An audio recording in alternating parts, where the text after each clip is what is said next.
আমাদের আজকের ভিডিওর টপিক হচ্ছে অন্তর্বিভক্ত নির্ণয়। তো অন্তর্বিভক্ত নির্ণয়ের পূর্বে আমরা অন্তর্বিভক্ত কনসেপ্টটা কি বুঝে নিই। ধরো একটা পয়েন্ট দেওয়া দিছে x1 y1 আর একটা পয়েন্ট দেওয়া দিছে x2 y2, তাইলে দুইটা বিন্দুর স্থানাঙ্ক দেওয়া আছে আর আমরা ওই দুইটা বিন্দুর স্থানাঙ্কের সংযোজক সরলরেখাংশ অঙ্কন করলাম। এখন তোমারও বলে দিল ওই দুইটা স্থানাঙ্কের মধ্যবর্তী যে কোনো একটা বিন্দু, মধ্যবিন্দু না, মধ্যবিন্দু হতেও পারে নাও হতে পারে, কিন্তু মধ্যবর্তী যে কোনো একটা বিন্দু বলে দিল নির্ণয় করার জন্য। ধরো আমি এই বিন্দুটা ধরলাম xy, তো দুইটা বিন্দুর স্থানাঙ্ক দেয়া আছে x1 y1 এবং x2 y2, দুইটা বিন্দুর স্থানাঙ্ক দেওয়া আছে। আর ওই দুইটা বিন্দুর সংযোজক সরলরেখাংশের মধ্যবর্তী যে কোনো একটা বিন্দু নির্ণয় করতে বলবে। ওই বিন্দুটা বাকি দুইটা বিন্দুরে নির্দিষ্ট একটা অনুপাতে ভাগ করে। ধরো আমি ধরলাম এটাকে m1 অনুপাত m2। তে অন্তর্বিভক্তের কনসেপ্টটা কি, কেন এবার অন্তর্বিভক্ত বলা হয়েছে? দেখো x1 y1 একটা বিন্দু আছে, x2 y2 একটা বিন্দু আছে, মাঝে একটা xy বিন্দু মাঝে আছে, মানে ওর অন্তর্বিভক্ত করছে। দেখো ওই বিন্দুটা বাকি দুইটা বিন্দুরে অন্তর্বিভক্ত করছে না, নির্দিষ্ট একটা ভাগে ভাগ করছে। তো আমাদের কি বলবে যে ওই বিন্দুটার স্থানাঙ্ক বের করো। আমাদের কি বলবে? ওই বিন্দুটা স্থানাঙ্ক বের করো যে বিন্দুটা বাকি দুইটা বিন্দুরে নির্দিষ্ট একটা অনুপাতে ভাগ করছে, যে বিন্দুটা বাকি দুইটা বিন্দুরে নির্দিষ্ট একটা অনুপাতে ভাগ করছে। তো এই বিন্দুটা আমরা কিভাবে নির্ণয় করব? কোন বিন্দু? ওই যে বিন্দুটা বাকি দুইটা বিন্দুরে নির্দিষ্ট একটা অনুপাতে ভাগ করছে। তো আমরা যদি এই বিন্দুটা নির্ণয় করতে যাই, এই বিন্দুটা নির্ণয়ের সূত্র হচ্ছে, আমি একটু টেকনিক্যালি মনে রাখার জন্য বলবো, তুমি যদি এমনিও মনে রাখতে পারো নো প্রবলেম। নিচে m1 প্লাস m2, উপরেও m1 প্লাস m2, নিচে m1 প্লাস m2, উপরেও m1 প্লাস m2। এখানে m1 এর সাথে x2 গুণ হবে, m2 এর সাথে x1, m1 এর সাথে y2, m2 এর সাথে y1, এগুলো হবে। এইটা হচ্ছে সূত্র। এখানে m1 m2টা কি? ওই যে নির্দিষ্ট একটা অনুপাত, যে নির্দিষ্ট অনুপাতে ওই বিন্দুটা বাকি দুইটা বিন্দুরে বিভক্ত করছে। তো আর x1 x2টা কি? x1 y1 হচ্ছে প্রথম বিন্দুর স্থানাঙ্ক এবং x2 y2টা হচ্ছে দ্বিতীয় বিন্দুর স্থানাঙ্ক। আচ্ছা, তাইলে আমরা এই রিলেটেড কিছু প্রবলেম সলভ করি। দুইটা প্রবলেম সলভ করবো আশা করি, তাহলে তোমাদের অন্তর্বিভক্ত ক্লিয়ার হয়ে যাবে। ধরো আমাকে দুইটা বিন্দু দিয়ে দিছে, এটা হচ্ছে 1 2 ও 4 7। বিন্দুদ্বয়ের সংযোজক সরলরেখাংশকে যে বিন্দুটি 3 5 অনুপাতে বিভক্ত করে তার স্থানাঙ্ক নির্ণয় করো। যে আমি এটা একটু এঁকে দেখাই। আরেকটা বিন্দু দিয়ে দিচ্ছে তোমাকে 1 2, আরেকটা বিন্দু দিয়ে দিচ্ছে ধরো তোমাকে 4 7। তো যে বিন্দুটা আমরা নির্ণয় করব সেই বিন্দুটা ওই বাকি দুইটা বিন্দুরে 3 অনুপাত 5-এ অন্তর্বিভক্ত করে। অন্তর্বিভক্ত যেহেতু করে, তাইলে তো এই সংযোজক সরলরেখাংশের বাইরে হবে না, ভিতরেই হবে।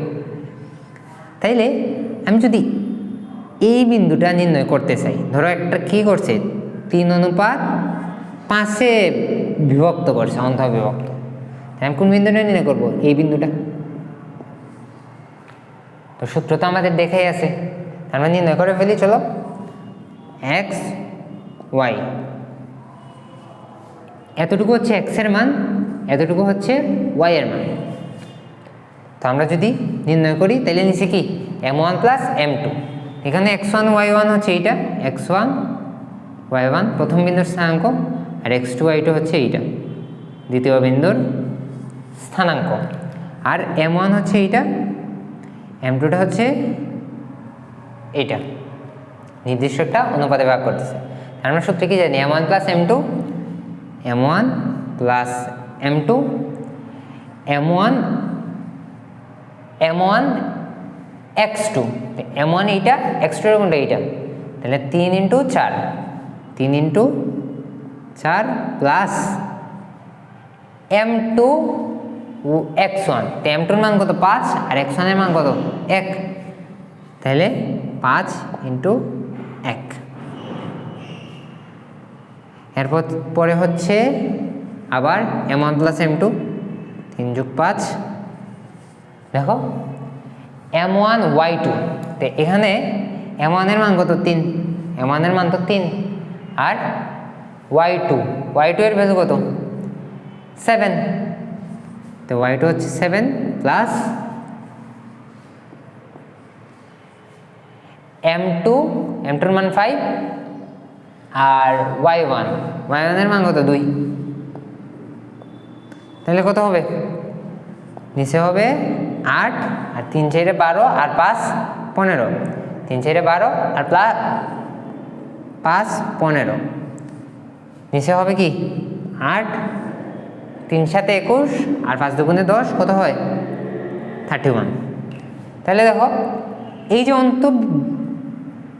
অন্তর্বিভক্ত করছে যে বিন্দুটি, ওই বিন্দুটির স্থানাঙ্কটা আমরা নির্ণয় করে ফেললাম, যেটা হচ্ছে 17/8 এবং 31/8। তাহলে আশা করি আমরা অন্তর্বিভক্তের কনসেপ্টটা ভালো করে বুঝে গেলাম। এই রিলেটেড আরেকটা প্রবলেম সলভ করি, তো পুরোপুরি আশা করি ক্লিয়ার হয়ে যাবে। তো আরেকটা প্রবলেম দেখি আমরা এই রিলেটেড।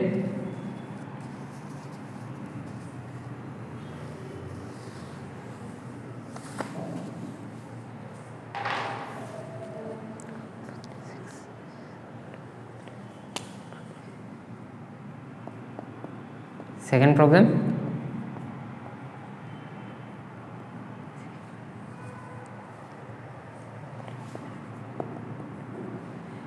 সেকেন্ড প্রবলেমে দেখো কি বলছে, 1 2 3 6 বিন্দুদের সংযোজক সরলরেখাংশকে যে বিন্দুটি এত অনুপাতে বিভক্ত করে তার স্থানাঙ্ক নির্ণয় করো। অর্থাৎ 1 2 এবং 3 6 এই দুইটার সংযোজক সরলরেখাংশ ধর যে কোনো একটা বিন্দুতে, ধরো নির্দিষ্ট যে কোনো একটা বিন্দুতে 2:3 অন্তর্বিভক্ত হয়। তাইলে ধরো এতটুকু ধরলাম 2:3 ওই বিন্দুটি বাকি দুইটা বিন্দুরে 2:3 অন্তর্বিভক্ত করে। তাহলে এই বিন্দুটার স্থানাঙ্ক নির্ণয় করার জন্য বলছি। সেম প্রসেস আমরা যদি এই সাইডে করে দেখাই, xy = আমরা কি জানি m1 + m2, তো এখানে m1 m2 কোনটা, এটা হচ্ছে m1, এটা হচ্ছে m2, আর x1 x2 y1 y2 কোনটা, এটা হচ্ছে x1 y1, এটা হচ্ছে x2, এটা হচ্ছে y2। তাহলে আমরা ম্যাথ করা শুরু করি। কি জানি m1 + m2, তো m1 এর মান কত 2 আর m2 এর মান কত 3, 2 + 3, এই জায়গাতেও নিচে m1 + m2, 2 + 3, m1 এর সাথে x2, m1 এর সাথে x2, m1 এর সাথে x2, 2 × 3 plus m2 x1, m2 এর মান হচ্ছে 3 আর x1 এর মান হচ্ছে 1, তাহলে 3 × 1 m2 x1 আর m1 y2 এর মান কত 6, y2 এর মান 6 প্লাস m2 y1, 3 × 2, তাহলে কত হয় নিচে 5, উপরে 3 × 2 = 6 আর 3 = 9, আর এখানেও 5, নিচে 6 × 2 = 12 আর 3 = 15, তাহলে 6 × 2 = 12 আর 6 সরি 6 × 2 = 12 আর 6 18, তে কত চলে আসলো 9/5 আর 18/5। আশা করি এর মাধ্যমে তোমরা অন্তর্বিভক্তের কনসেপ্টটি খুব ভালোভাবে বুঝতে পারছো। এতটুকুই থাকলো।